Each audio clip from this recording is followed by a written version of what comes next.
सुमित, सवाल आपसे कर रही हूं क्योंकि ये कहना डोनाल्ड ट्रंप का कि रशिया से भी मुझे पॉजिटिव सिग्नल्स मिल रहे हैं, यानी कहीं ना कहीं अब हम क्या उसी डायलॉग और डिप्लोमेसी की तरफ होते हुए इस युद्ध की दिशा और दिशा को जाते हुए देखेंगे। ये बात मैं इसलिए कह रही हूं क्योंकि रशिया से पॉजिटिव सिग्नल्स मिलने की बात खुद डोनाल्ड ट्रंप जिस लिहाज से कह रहे हैं, क्या यही देखना होगा कि अगर अब टेबल पर आते हैं तो किस लिहाज से बात होती है?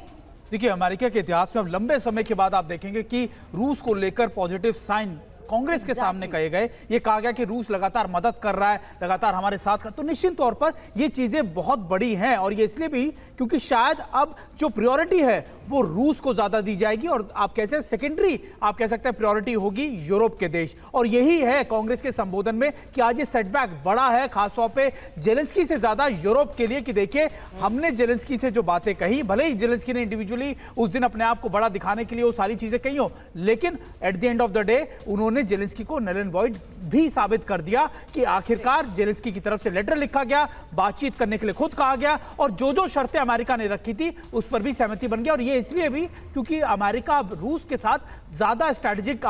पोजीशनिंग करना चाहता है, उनके साथ काम करना चाहता है और यही वजह है कि ये सारी चीजें आज इस संबोधन में भी दिखाई दी।